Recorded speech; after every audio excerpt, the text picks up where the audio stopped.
let's go to the last headline, Chris. According to the information, 7-Eleven has reportedly acquired Skipcart, a white label delivery startup providing same-day and on-demand delivery.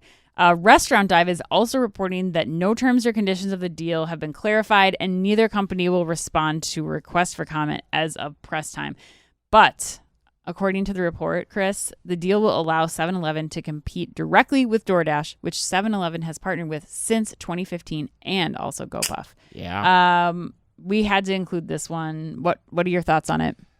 I think, honestly, I think this is interesting. I think it's more of a defense against GoPuff than anything, than Really? it is about the DoorDash things that are going out there in the media. Yeah, because, the beauty of it to me is like 7-Eleven has what GoPuff and the other delivery guys don't, which is warehouses, and those warehouses are called stores. Right. So getting them to work against this potential threat is really important. Now, the crux of the issue to me, though, is does crowdsourced delivery, which is what Skipcart specializes in, work in the instant delivery game or in the ultra-fast delivery game? GoPuff would tell you it does not. Mm-hmm. But I think effectively the jury's still out on that because the game is so new. Yes. And, when you bring in an element of like 7-Eleven and all its stores and where they're located, that could change the game potentially. So I don't know, but time will tell. I think it's interesting to watch. I emailed the CEO yesterday, Ben Jones, about this. And Of Skipcart?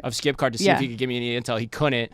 But if he's listening, hopefully at some point he'll give us some retort to our commentary here. But Ann, this also happens to be, and for loyal Omni Talk listeners, they'll notice that we did not ask the A&M put you on the spot question yet. Okay. And so this happens to be where I'm going to put you on the spot. So all right. Here's this week's question from an A&M. Okay. 7-Eleven's acquisition of Skipcart is exciting. They're excited by it, Ann. Wow. But could potentially turn their current delivery partners, i.e. DoorDash and Uber Eats, into competitors. Once up and running, do you see 7-Eleven having a 100% self-delivered model via Skipcart, or more of an ecosystem approach that still includes its current partners? That's a really good question. Yeah. So I don't know that this is an either or situation. Okay. I think that it's still important for 7-Eleven to maintain the relationships with these delivery partners until they get things up and running. And I think we saw something very similar happen with Target back before they acquired Shipt. Like they were testing with Instacart, they were testing with other delivery providers, and they made the decision, like once they acquired Shipt, to pretty much go exclusively with Shipt from that point on. So I think that there's a potential that they do what A&M's talking about, that they go in this direction. But I think the important thing to think about right now is that like 7-Eleven has to think about, look, this is a land grab right now. As you said, we have tons of stores. We already have all these locations. We need to think about where our customers are going to go first when they need convenience items, and how do we create a platform that executes on that best supports them.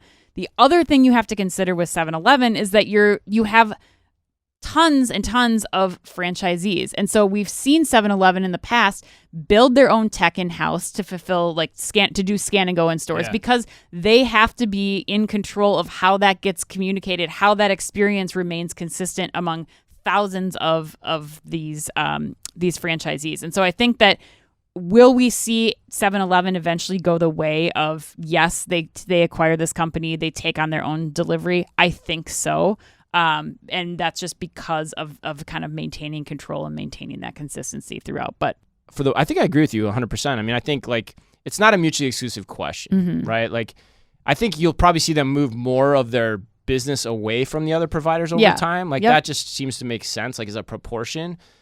But I also think the other thing that's important too is like it depends what you're using each of them for. Like the delivery game is so varied at this point. You've got ultra fast, you got 30-minute, you got same day, you got next day, all that kind of stuff. So that's a good point. To see the world as like this myopic, like it's this or that, I think kind of misses the point of the discussion here. Right. Right. And so I would imagine that everyone's going to be feeling their way through this. Yeah, I think you're right too. 7-Eleven's smart in how they do this. They're going to want to make sure, to my earlier point, that they can get their stuff to the customers exactly the way that they need to in each geography. And if that means still partnering with some of these third parties, I think they're still going to have to. But